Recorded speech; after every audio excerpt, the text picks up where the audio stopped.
මානව ඉතිහාසයේ විශිෂ්ටතම කලා නිර්මාණයන් දෙස හැරී බැලීමේදී බුදුරජාණන් වහන්සේගේ රූපය අඹන්නට මිනිසා පෙළඹුණු ආකාරය ඉතාමත් විස්මිතයි. මීට වසර දහස් ගණනකට පෙර ಭಾರತೀಯ සහ ගාන්ධාර කලා ශිල්පීන් අතින් බුදුරජාණන් වහන්සේගේ රූපය මුල්ම වරට නිර්මාණය වෙද්දී ඔවුන් ප්‍රධාන වශයෙන් භාවිතා කළේ ඉරියව් තුනක් පමණයි. ඒ සංසුන්ව වැඩ හිඳින හිඳි පිළිම, ගාම්භීරත්වය පෙන්වන හිටි පිළිම සහ මහා කරුණාවෙන් සැතපෙන පිළිම වහන්සේලා යන තුන් ආකාරයයි. නමුත් මේ කලා සම්ප්‍රදායන් අධ්‍යයනය කිරීමේදී බොහෝ දෙනෙක් පටලවා ගන්නා සියුම් රහසක් තිබෙනවා. ඒ තමයි මුද්‍රාවන් සහ සෙයියාවන් අතර ඇති වෙනස. බුදු පිළිම කලාවට අනුව විවිධ අභිනයන් මගින් ගැඹුරු අදහස් ප්‍රකාශය කරන සමාධි මුද්‍රාව, භූමි ස්පර්ශ මුද්‍රාව, අභය මුද්‍රාව, ධර්මචක්‍ර මුද්‍රාව, විතර්තක මුද්‍රාව වගේ මුද්‍රා දැකගන්න ලැබෙන්නේ හිඳි පිළිම සහ හිටි පිළිමවල විතරයි. නමුත් සැතපෙන පිළිම වහන්සේලා නිර්මාණය කර තිබෙන්නේ මුද්‍රාවන් නිරූපණයෙන් නෙවෙයි. ඒවා නිර්මාණය කර තිබෙන්නේ බුදුරජාණන් වහන්සේගේ මුළු ශරීරයේම පිහිටීම අර්ථ ගැන්වෙන ආකාරය නිරූපණය වන සෙයියාවන් ආකාරයටයි. බුදුරජාණන් වහන්සේ අංගුත්තර නිකායේ සෙයියා සූත්‍රයේදී ලෝකයේ දකින්න ලැබෙන ජීවීන් නිදන ඉරියව් 4ක් දේශනා කළ බව ඔයාලා අහලා ඇති. ධර්මයේ දැක්වෙන පරිදි එවැනි සෙයියාවන් 4ක් පවතිනවා.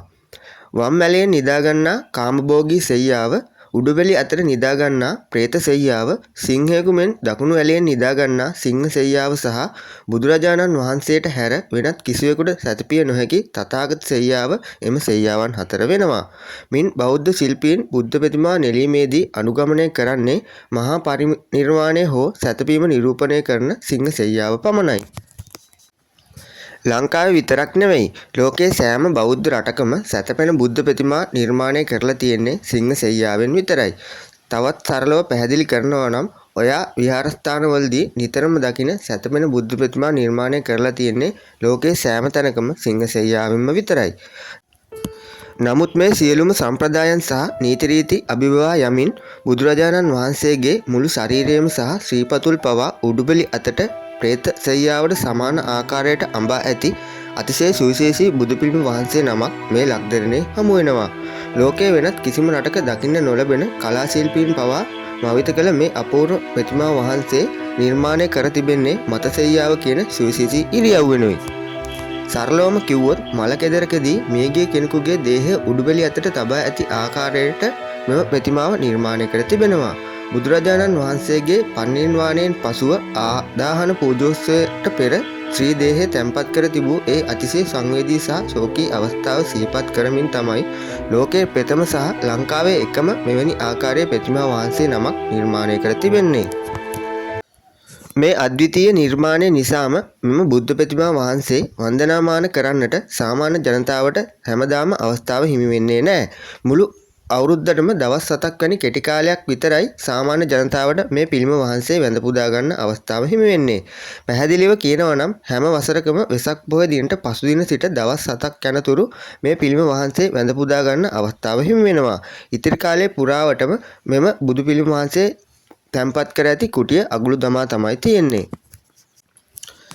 ඉතින් බුදු පිළිම කලාවේ සියලුම නීති රීති වෙනස් කරමින් බුදුරජාණන් වහන්සේගේ පරිනිර්වාණයේ ඒ මහා ශෝකය දෑස්පියන් මතට ගෙන එන දුටු අයගේ හදවත් කම්පා කරවන මේ විශ්විත මතසෙයියා ප්‍රතිමා වහන්සේ පිහිටා තිබෙන්නේ ලංකාවේම එකම ස්ථානයක විතරයි.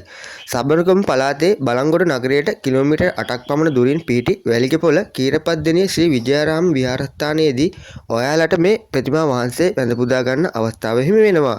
මේ සඳහා මේ වීඩියෝ එක දකින ඔයාලට තවත් දවස් 4ක කාලයක් ඉතුරු වෙලා තියෙනවා.